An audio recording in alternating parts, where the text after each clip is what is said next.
Clearwater, Florida, has a rhythm that can lull a man into thinking life is steady. Mornings start with the sound of sprinklers ticking across trimmed lawns, neighbors walking their dogs at the same time every day, and the Gulf breeze carrying just enough salt to remind you where you are. On paper, my life fit right into that rhythm. Married 7 years, no kids, a 2-story home with a screened-in porch and a bar cabinet stocked neatly enough to satisfy my engineer's eye. My name's Daniel Hayes, offshore safety engineer, 14 days at sea, 14 back home. Half my life is hard hats and steel decks, the other half quiet dinners and the hum of a dishwasher in Clearwater. The kind of split life you get used to if you've got the discipline for it. Emily, my wife, had no use for discipline in the way I understood it. She worked real estate. Charming, sharp, quick to read people, always dressed like she could step into a photo shoot with no notice. She thrived on spontaneity. I thrived on order. Somehow the gears meshed. People told us we balanced each other. I like to think so too. My boots by the door, her heels kicked off under the table. My routines, her laughter. Outsiders would have pointed and said, "There's a couple who figured it out." They weren't wrong, not entirely. We had our rituals. Friday night takeout, Sunday drives, midweek calls when I was offshore. We posted the pictures that made everything look solid: sunsets, anniversaries, the easy smiles that come when you know exactly how to pose. And for a long time, I believed in that picture. I believed in Emily's hand finding mine across a restaurant table, in the way she hugged me after every hitch offshore like I'd been gone 6 months instead of 2 weeks. When I stepped into our house after a shift, her perfume would still be in the air, and I thought that meant home. Looking back, I realize now that what feels unshakable is just what hasn't been tested yet. Steel beams crack under pressure you don't see coming. Marriages are no different. At the time, though, I wasn't thinking about cracks. I was proud. Proud of the life we'd built, proud of the routine I kept, proud that Emily seemed content. I told myself that was enough. Clearwater had a way of reinforcing that illusion. Quiet neighbors waved from driveways, the kind of people who knew your name and asked about your work but never pried. Emily and I hosted barbecues where Jason Miller, our neighbor to the left, flipped burgers while his wife made jokes about real estate commissions. We laughed together, clinked beers, shared folding chairs in the Florida heat. Ordinary, harmless, comfortable. That's the word I keep coming back to, comfortable. I thought comfort was proof of stability. But comfort's a blanket. Can keep you warm while the foundation under you shifts and buckles. I didn't see it then. At night, lying in bed, I'd listen to the sound of palm trees brushing against the siding, the faint murmur of a TV in the next house, and Emily breathing steady beside me. My world felt intact. My marriage felt intact. My life had lines drawn clean: rig, home, wife, work, and I walked them without hesitation. If there were warning signs, I didn't catch them. Or maybe I did and shoved them into the same mental drawer where men keep every unease they don't want to deal with. That's what discipline can do. It can blind you as easily as it can protect you. Back then, all I saw was harmony. Not perfect, not flawless, but good enough that I never questioned it. And if there's one thing I've learned since, it's this: the moment you stop questioning is the moment the cracks start spreading. The first hitch back should have been like every other. 14 days of steel and diesel behind me. Then the drive home with the Gulf air thick in my lungs, the familiar weight of house keys in my hand. Emily met me at the door with her usual smile, that flash of teeth that said she was glad to have me back. I believed it, or told myself I did. The ritual came after the shower, always. I'd hang up the salt-stained coveralls, scrub until the sting of seawater left my skin, then pour a drink. Not beer, not rum, the 18-year-old Glenlivet sitting in the cabinet behind glass. That bottle wasn't just whiskey. It was ordered. It was proof that some things stayed where you left them, untouchable, unchanging. A man needs symbols like that, especially one who spends half his life in places where one mistake can mean men don't come home. That night, I set the glass down and studied the level. Barely 2 fingers gone. But I knew it. I'd opened that bottle 2 months before on my birthday, taken a single pour, then left it waiting like a time capsule. Emily never touched the stuff. She'd wrinkle her nose when I sipped it, call it liquid campfire. So when I saw the liquid line dip lower, my stomach tightened. I didn't say a word. Not to her, not to myself. Maybe I misremembered. Maybe I poured more than I thought. I sipped, felt the warmth settle in my chest, and forced the thought back into the drawer where men keep doubts they can't explain. But offshore, doubt doesn't stay buried. It's like corrosion in the beams. You don't see it until the structure's already compromised. 14 days surrounded by noise and machinery, yet my mind kept circling that bottle in my cabinet. I replayed every detail. The cork's angle, the way the light hit the amber liquid, the faint ring of residue at the glass line. I knew what I saw. Engineers don't miscalculate like that. When I came back from my next shift, the house felt the same. Emily greeting me, the smell of dinner, laughter in her voice. But I walked straight to the bar before I even dropped my bag. The level was lower again. Not much, but enough. Enough to kill the excuse that I'd been mistaken. I remember standing there with the bottle in my hand, listening to the sound of her footsteps upstairs, and feeling something shift inside me. Not rage. Rage is hot, reckless. This was colder, sharper, like a knife edge. Someone had crossed into my order, into the space I considered sacred. Emily came downstairs, asking if I wanted another plate of food. I set the bottle down, smiled, and said sure. No tremor in my voice, no accusation. That's the thing about anger when it's controlled. It hides behind calm. But from that moment, the house wasn't the same. Every time I walked through the door, I scanned for details. The way a chair was angled, the scent in the air, the position of shoes by the mat. Offshore, my job was to notice the things that could kill a man. At home, that instinct turned inward. The Glenlivet wasn't about whiskey anymore. It was a warning. I didn't have proof, not yet. But I had something just as important. Certainty. There's a difference between suspicion and proof. Offshore, suspicion keeps you alive, but proof keeps you employed. A man doesn't shut down an entire deck because he feels something's off. He shuts it down because he's got data, readings, evidence. Marriage, I realized, wasn't much different. After that second look at the Glenlivet, I knew Emily was lying to me without saying a word. But I also knew better than to storm in and start accusing. Emily had a gift. Her words flowed fast, smoother than anything I could muster. If I confronted her empty-handed, she'd turn it, twist it, make me question myself until I walked away feeling like a fool. So I did what I was trained to do. I planned. When I got back offshore, I started reading forums, articles, guides. Hidden surveillance wasn't complicated if you approached it like a rig problem. Identify the weak points, cover them with redundancy, keep the system quiet. I ordered a kit, small, discreet, cloud-based. Cameras the size of a button that could slip into places no one would think to check. 2 weeks later, they arrived on my doorstep. Emily thought the boxes were spare parts for my tools, and I let her believe it. One night after she fell asleep, I unpacked them at the kitchen table, hands steady the way they are before a big lift on deck. I chose the locations carefully. One in the lamp in the living room, one tucked in the hallway smoke detector, one in the cabinet by the bar. Angles calculated like safety lines. No gaps. I tested them twice.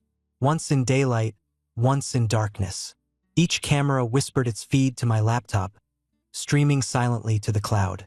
No one could tamper with them, not even me. Offshore, if you don't build in fail-safes, men die. At home, I wanted the same certainty. No way for excuses or denial to erase what I might see.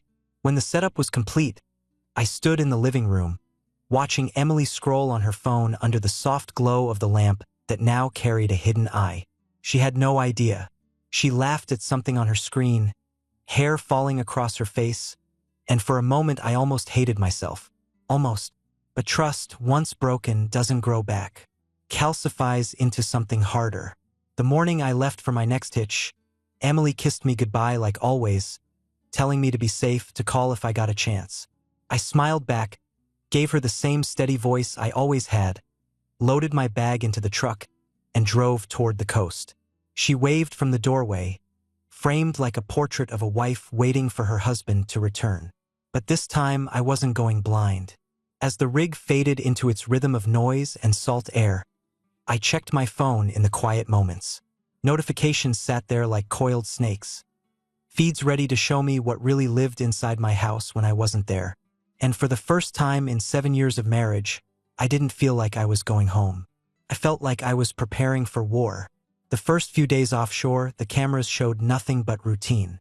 Emily cooked pasta, folded laundry, and watched some show in her pajamas. I checked the feeds at night when the rig quieted, half expecting to see shadows moving where they shouldn't, half hoping I'd been wrong. But then the footage changed. It was a Thursday, late afternoon. I opened the stream expecting the same still life of my living room.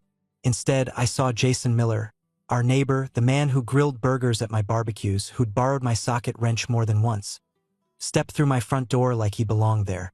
No hesitation, no knocking, just walked in. Emily appeared from the kitchen, smiling in a way I hadn't seen in years. Not polite, not casual, warm, alive. She touched his arm, and he bent to kiss her like it was second nature. I sat there in my steel-toed boots, the hum of generators in the background, and watched my marriage end in high definition.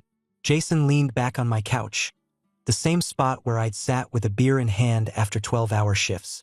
Emily curled next to him like she'd rehearsed it. Their ease was what cut deepest. This wasn't awkward, guilty fumbling. This was practiced, comfortable. The footage went on for minutes that felt like hours. Her laugh, his hand brushing her hair, the sound of glasses clinking. My Glenlivet, I realized. He poured my whiskey while she leaned against him. Every detail pressed into me like nails. His shoes kicked off under my table, her legs folded against him. The way they spoke in low voices as if the house itself had blessed their secret. I didn't yell. I didn't throw the laptop. I didn't even speak. Offshore, panic gets men killed. Control keeps them breathing. My anger wasn't fire, it was ice. My hands steadied. My breathing slowed. I studied them like I'd study a failing system. What happened? How long? What proof remained? And proof I had in abundance. When the feed ended, I closed the laptop and stared out at the black ocean. I thought about every barbecue, every handshake with Jason, every night Emily had pressed close and told me she missed me. The betrayal wasn't abstract anymore. It wore my neighbor's face and my wife's body. That night I didn't sleep. I didn't need to. Some truths wake you up in a way no exhaustion can touch. By morning, I wasn't wondering if it was real. I was wondering how I would end it. When my hitch ended, I drove home the same as always. Same duffel bag on the passenger seat. Same turn into our subdivision. Same wave at the neighbor walking his dog. Routine was armor, and I wore it well. Emily greeted me with the smile she always practiced. Arms around my neck. A kiss that tried to convince me nothing had changed. I kissed back, carried my bag upstairs, and played my role. That night, we ate pasta and bread at the same table where Jason had sat. She asked about the rig, and I told her stories, mechanical failures, rough seas, men joking in the galley. My voice never wavered. After dinner, I leaned back in my chair and asked her about the Glenlivet. Calm, casual, like it had just crossed my mind. She frowned. What about it?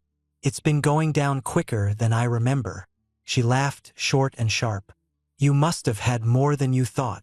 I let the silence stretch. Anybody stop by while I am gone? Her eyes didn't blink.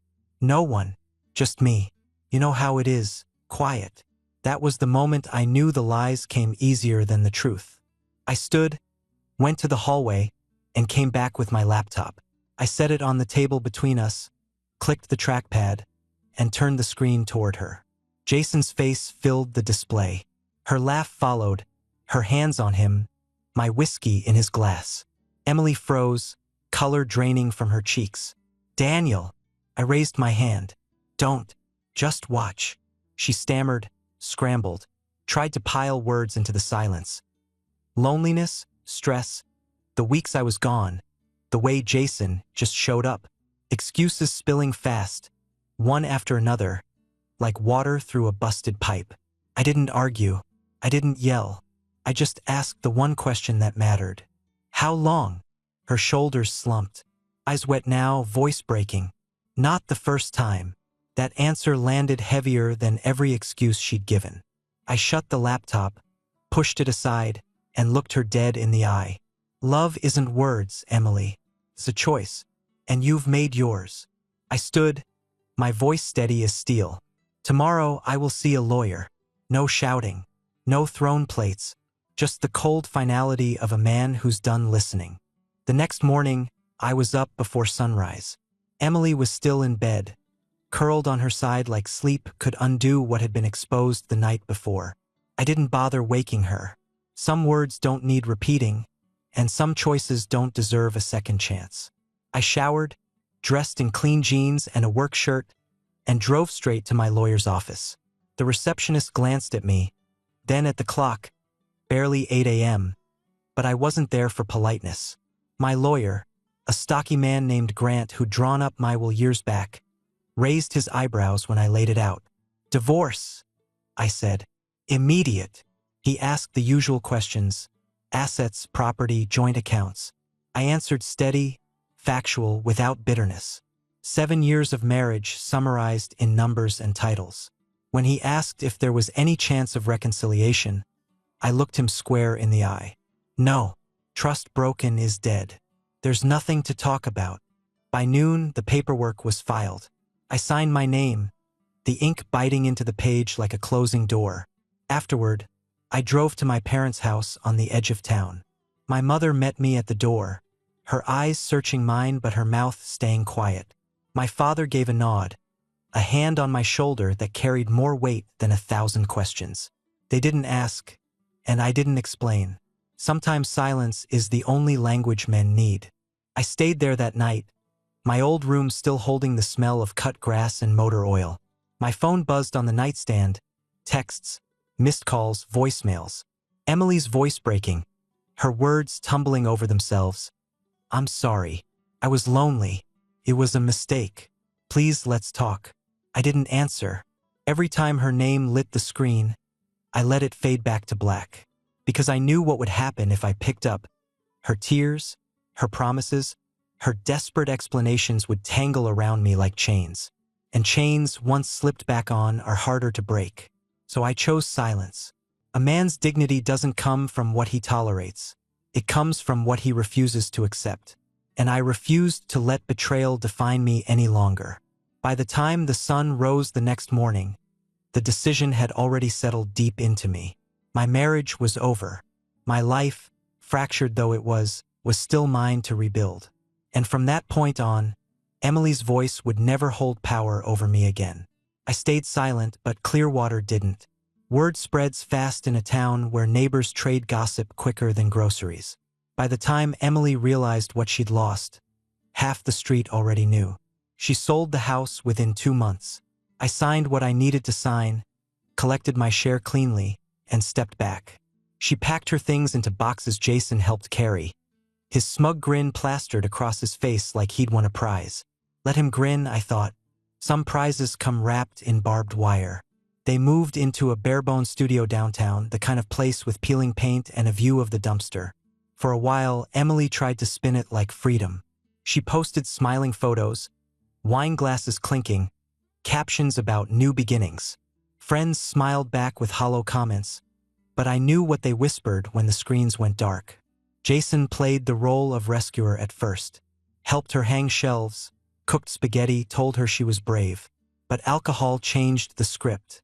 He poured my whiskey the way he'd poured himself into my marriage.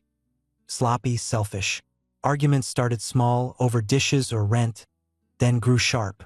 I heard enough through the same neighbors who once thought we were unshakable.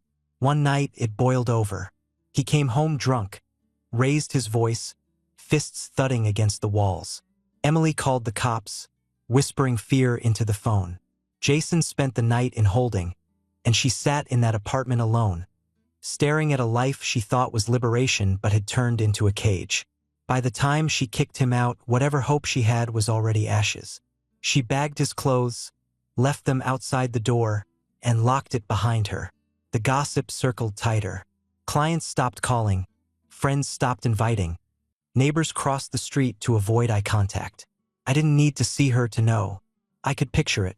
The same woman who once held court at dinner parties now sitting on the edge of a thrift store couch, silence pressing down harder than Jason's temper ever had. Betrayal is easy. Living with the wreckage afterward is what breaks people. Emily thought she was trading up, chasing excitement, proving she was still desired. Instead, she ended with nothing, no house, no husband, no respect.